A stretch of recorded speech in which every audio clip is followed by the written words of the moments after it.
Oke, halo semua. Di sini saya akan membahas mengenai modulasi digital dan digital encoding, dan pembahasan akan saya mulai dari modulasi digital. Tujuan dari modul ini yaitu kita diharapkan mengetahui tipe-tipe dari teknik modulasi digital, dan dari banyaknya tipe dari teknik modulasi digital, kita diharapkan seenggaknya mengerti mengenai teknik modulasi digital ASK, FSK, dan PSK, yaitu amplitude shift keying, frekuensi shift keying, dan phase shift keying. Pertama, pembahasan kita mulai dari modulasi. Oke, modulasi itu apa sih? Modulasi merupakan proses penumpangan informasi ke sinyal carrier yang mempunyai frekuensi lebih tinggi, sehingga menyebabkan perubahan karakteristik tertentu pada sinyal carrier-nya. Nah, apa yang membedakan modulasi digital dengan modulasi analog? Yang membedakan adalah pada sinyal informasinya.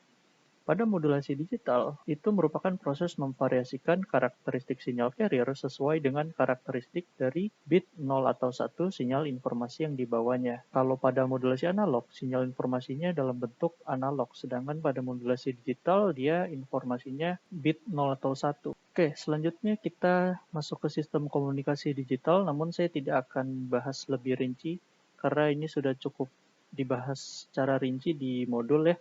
Intinya, misal ada sumber informasi dalam bentuk analog, lalu untuk masuk ke sistem komunikasi digital, dia perlu dikonversi menjadi digital melalui proses ADC atau analog to digital conversion, di mana teknik ADC salah satunya adalah PCM atau pulse code modulation yang dibahas di modul lain.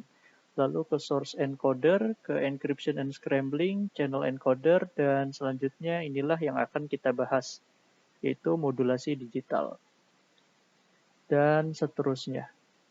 Nah, keuntungan dari komunikasi digital ini itu interferensinya lebih kecil, lebih tahan terhadap noise, dapat mengoreksi error, mudah diproses dan di multiplexing, di mana kita juga bahas multiplexing di modul lain. Lalu selanjutnya kekurangannya adalah membutuhkan permintaan sistem yang lebih tinggi dan membutuhkan biaya tambahan atau biaya lebih untuk sistem yang kompleks, karena lebih kompleks dibandingkan sistem komunikasi analog. Nah, kita masuk ke sistem transmisi bandpass, merupakan sistem transmisi yang sudah mengalami modulasi. Nah, yaitu sinyal informasinya dalam bentuk diskrit memodulasi sinyal pembawa yang kontinu. Nah, terdapat berbagai macam teknik modulasi digital, beberapa di antaranya ada ASK, FSK, dan PSK. Lalu dikenal juga teknik modulasi QAM atau Quadrature Amplitude Modulation, yang merupakan kombinasi antara ASK dan PSK. Nah, sebelum kita mulai membahas mengenai masing-masing dari ASK, FSK, dan PSK, sedikit review mengenai komponen dari persamaan gelombang. Semisal kita punya gelombang sinusoidal dengan amplitudo A, lalu mempunyai frekuensi F, dan memiliki pergeseran fasa gitu. Nah, sebelum kita bahas ASK, FSK, dan PSK, kita diharapkan tahu dulu nih efek variasi dari ketiga komponen ini tuh apa sih? Variasi dari amplitudo, frekuensi, dan fasa. Di sini saya ada sebuah grafik sinyal dengan persamaan 1 kali sin 2pi 1t. Itu artinya amplitudonya 1, frekuensinya 1, dan dia tidak ada pergeseran fasa. Nah, bentukan gelombangnya adalah seperti ini. Amplitudo 1 menandakan apa? Itu berarti dia simpang maksimumnya ada di 1 dan minus 1. Lalu frekuensi 1 menandakan apa? Itu tandanya dalam 1 detik ada 1 siklus gelombang. Lalu dia tidak ada pergeseran fasa. Nah, ini bentukan sin 2pi 1t. Nah, ini saya punya gelombang kedua, Y2 sama dengan A2 sin 2pi F2t plus P2. Nah, A2 itu amplitudo 2-nya itu 1, lalu F2 itu frekuensi 2-nya juga 1, lalu P2 itu fasanya 0, tidak ada pergeseran fasa, sama seperti gelombang yang pertama. Sekarang kita lihat efeknya. Misal di sini saya besarkan amplitudonya sampai 1,5. Nah, bisa kita lihat di sini maksimumnya di 1,5 dan minimumnya di minus 1,5. Lalu jika saya kecilkan juga dia simpang maksimumnya akan semakin kecil, dan kalau 0 dia akan tampak seperti garis lurus. Nah, ini saya kembalikan ke 1. Nah, sekarang kita lihat efek perubahan frekuensi. Semisal saya ubah frekuensinya menjadi 2, maka bisa kita lihat di sini dalam 1 detik itu terjadi 2 siklus gelombang. Bagaimana jika frekuensinya 3? Itu ya berarti ada 3 siklus gelombang dalam 1 detik. Kalau 0, maka dia akan tampak seperti garis lurus saja gitu. Nah, kita bisa lihat efeknya ketika frekuensi makin besar, frekuensi makin kecil, tampak kalau semakin besar itu terlihat gelombangnya semakin rapat ya. Kalau frekuensinya kecil, gelombangnya terlihat renggang. Sekarang kita lihat efek perubahan fasa. Fasa ini kan dia dalam bentuk derajat ya, atau juga bisa dalam bentuk radian. Ini saya set, misalnya perubahan fasanya adalah 90 derajat. 90 derajat itu berarti pi per 2. Pi per 2 kurang lebih itu adalah 1,57. Karena kan pi itu kan 3,14 ya. Kalau dia beda fasa 90 derajat atau pi per 2 atau 1,57, bisa kita lihat di sini, maka dia membentuk gelombang kosinus. Jadi beda fasa 90 derajat, dia membentuk gelombang kosinus. Nah, lalu bagaimana jika beda fasanya adalah sebesar pi atau 3,14 ya, sebesar 180 derajat. Kalau beda fasanya 180 derajat, maka dia terlihat seperti cerminan dari sinyal aslinya. Jadi kayak kebalikannya kan, ini bentukan awalnya itu dia ke atas dulu lalu ke bawah. Terus kalau dia beda fasa 180 derajat, dia jadi kebalikannya, dia ke bawah dulu, lalu ke atas, dan seterusnya. Lalu bagaimana jika beda fasanya 360 derajat atau 2 pi? Maka dia sama aja ke bentuk gelombang awalnya. Bisa kita lihat di sini. Nah, seperti itu efek variasi dari ketiga komponen. Sekarang kita masuk ke pembahasan ASK, FSK, dan PSK. Pertama, amplitude shift keying. ASK mengkodekan data digital dengan cara memvariasikan amplitudo sinyal pembawa.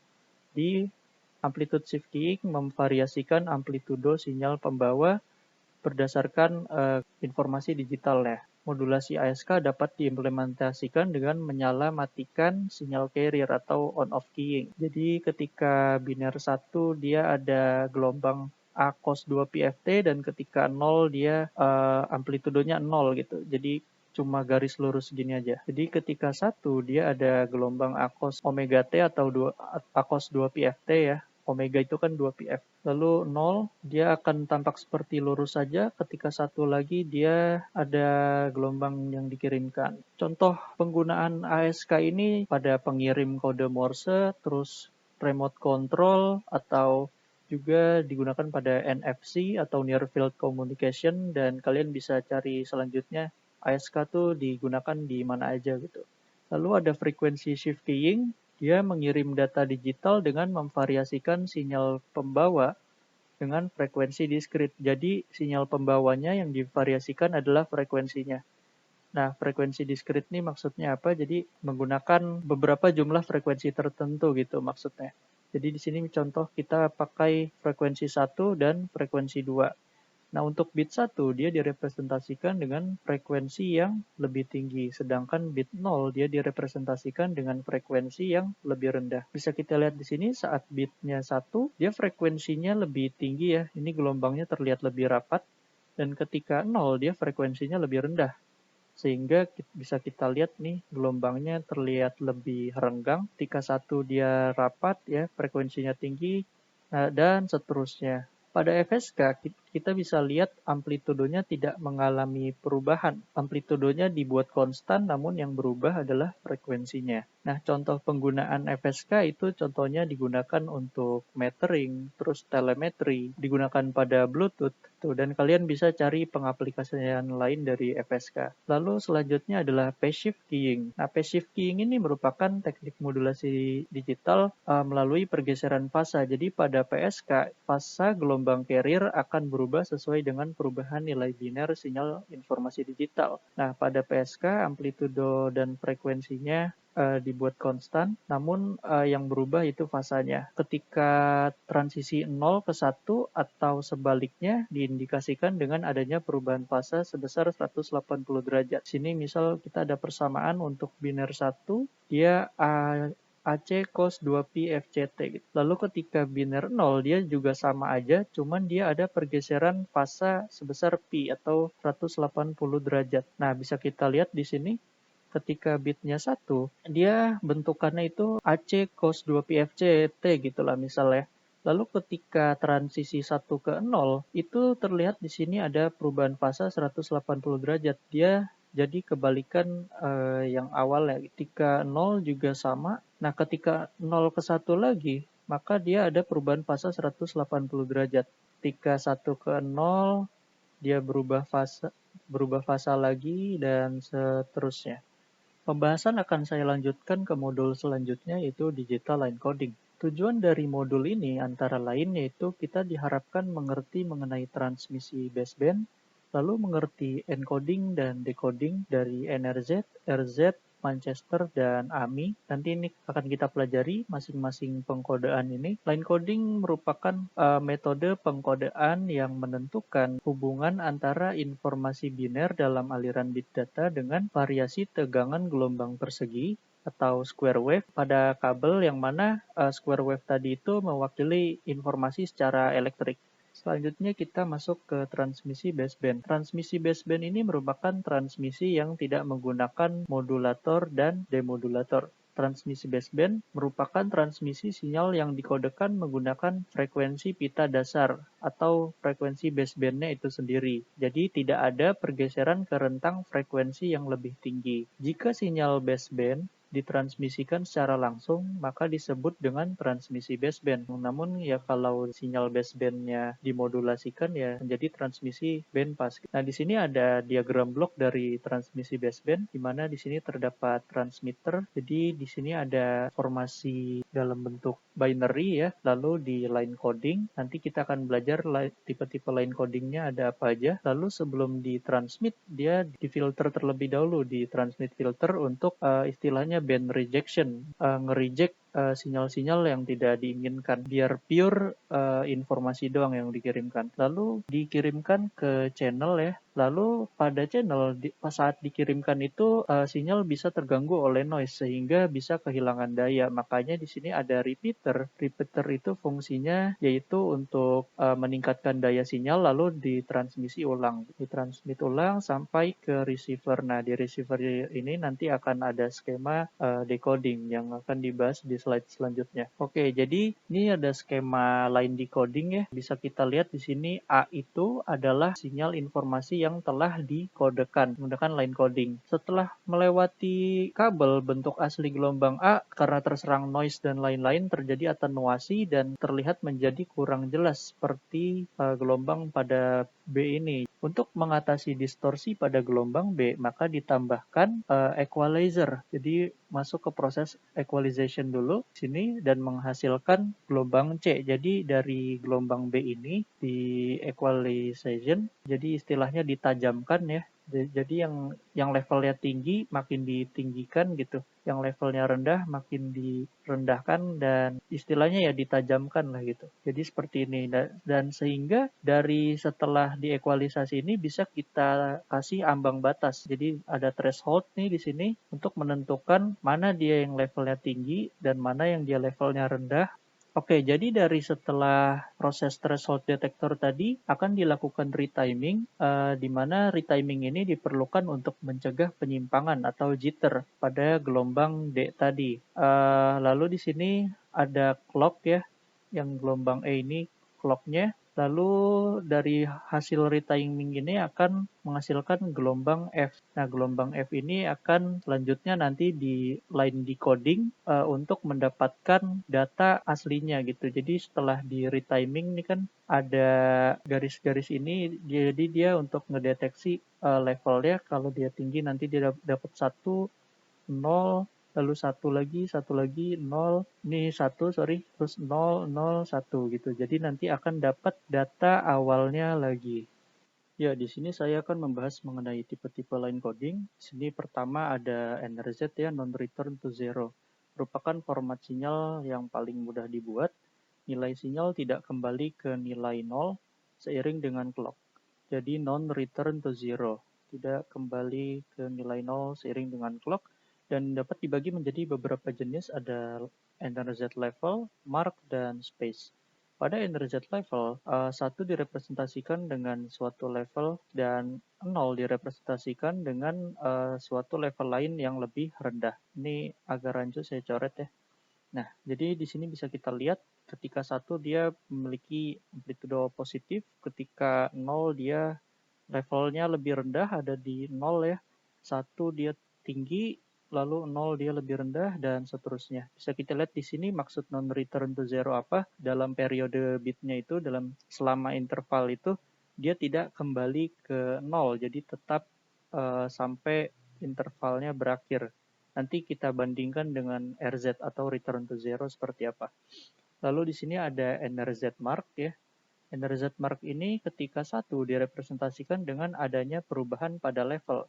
Sedangkan 0 dia tidak ada perubahan level. Bisa kita lihat di sini ketika dia ketemu 1, ini dia berubah level ya, jadi naik. Ketemu 1 lagi, dia berubah level jadi turun. Lalu 0 dia tidak ada perubahan level, dan ketika ketemu 1 lagi dia ada perubahan level, jadi naik ya.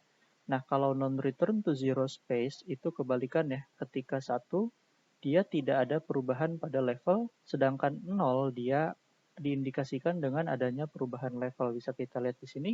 Ketika 0 dia berubah, lalu 1 dia tidak berubah ya, lanjut terus.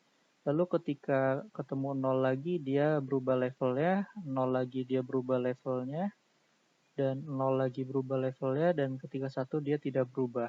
Nah, lalu ada hal yang perlu kalian tahu ya, mungkin ini belum dibahas di modul. Jadi pada line coding itu ada skema unipolar dan skema polar. Nah, pada skema unipolar, semua level sinyal hanya berada di satu sisi dari sumbu waktu, entah di bawah atau di atas. Jadi gampangnya gini, jadi dia ini ada sumbu waktu ya, dan jadi level sinyalnya itu hanya memiliki satu polaritas. Ya misalnya kayak gini, cuma positif dan nol saja gitu. Ini 1, 0, terus ya seperti ini.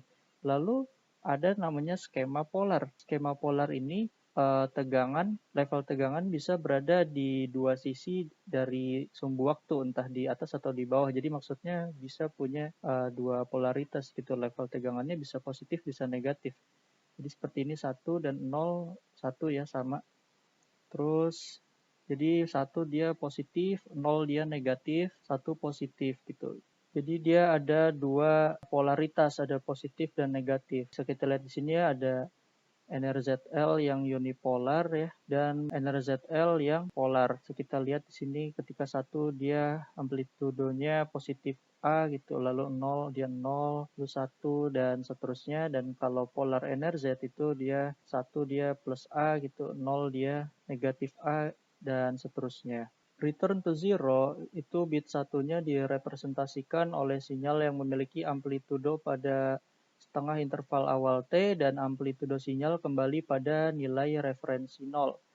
Ingat kata kuncinya kembali pada nilai referensi 0, return to zero, saat setengah interval sisanya. Bit 0 diindikasikan oleh amplitudo yang nilainya selalu pada titik referensi 0.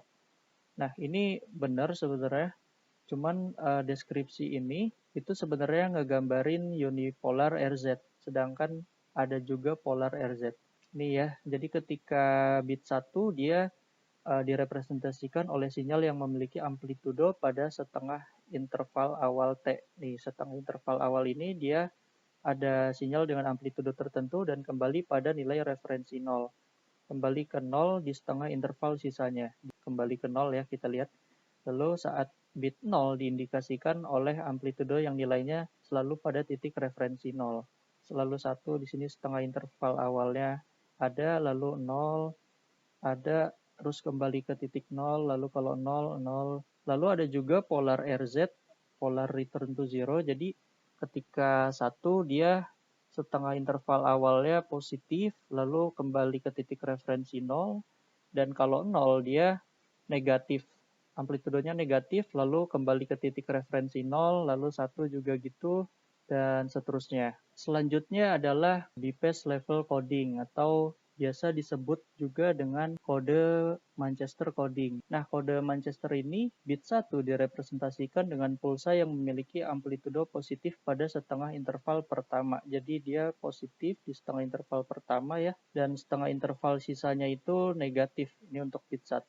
Nah, kalau 0 dia justru kebalikannya. Setengah interval awalnya itu direpresentasikan dengan amplitudo negatif, lalu di setengah interval terakhir dia memiliki amplitudo positif. Nah, jadi kayak gini. Lalu ada namanya alternate mark inversion atau AMI. Pada AMI, data biner dikodekan dengan 3 jenis level amplitudo, 0 dan plus minus A. Bit 0 direpresentasikan dengan sinyal yang amplitudonya 0. Nah, sementara bit 1 dikodekan oleh nilai amplitudo yang positif dan negatif secara bergantian. Ini bisa kita lihat ya, tadi di sini ada NRZ. NRZ dia tidak kembali ke 0 seiring dengan intervalnya. Kalau RZ dia kembali ke titik referensi 0. Lalu ini Manchester bisa kita lihat saat dia 1. Ini setengah interval awalnya itu positif, setengah interval sisanya negatif. Sedangkan ketika 0 bisa kita lihat di sini setengah interval awalnya itu negatif, lalu setengah interval akhirnya itu positif. Lalu bisa kita lihat di sini alternate mark inversion AMI, ketika 1 dia positif, lalu 0 dia 0, lalu ketika ketemu 1 lagi dia akan jadi negatif ya, bergantian, lalu 0 dia 0, 0, terus ketika ketemu 1 lagi dia gantian jadi positif, lalu ketika ketemu 1 lagi dia jadi negatif, lalu nanti ya pokoknya secara bergantian positif dan negatif. Misalnya Manchester itu masuk ke unipolar atau polar sih. Manchester itu masuknya ke skema polar. Lalu kalau alternate mark inversion itu masuknya kemana? Jadi alternate mark inversion ini dia sebutan lainnya adalah kode bipolar. Bipolar gitu. Nah, terus misal kalian nanya nih, kok RZ AMI itu maksudnya apa ya? Nah, RZ AMI ini kan pada penggambarannya kalau di sini bisa kita lihat ya, dia kembali ke titik referensi 0 nih, sebelum intervalnya berakhir nih, bisa kita lihat ya tuh. Nah, terus kalau ini juga sebenarnya yang ini gambarnya agak rancu. Ini saya punya gambar lain. Nah, di sini bisa kita lihat ada AMI NRZ dan AMI RZ. Jadi AMI alternate mark inversion yang dia tidak kembali ke titik referensi 0, non return to zero, bisa kita lihat di sini 1. Nah, ini sampai intervalnya berakhir dia tetap di level itu. Lalu 0 ya 0, lalu ketika ketemu 1 lagi dia jadi minus dan seterusnya. Lalu kalau AMI RZ ya berarti dia kembali ke titik referensi 0, lalu kalau 0 dia 0, terus ketemu 1 lagi dia jadi negatif, terus ketemu 1 lagi dia jadi positif. Ya pokoknya secara bergantian positif dan negatif amplitudonya untuk bit 1. Oke, seperti itu penjelasan mengenai tipe-tipe line coding. Sekian penjelasan mengenai modul modulasi digital dan line coding. Terima kasih.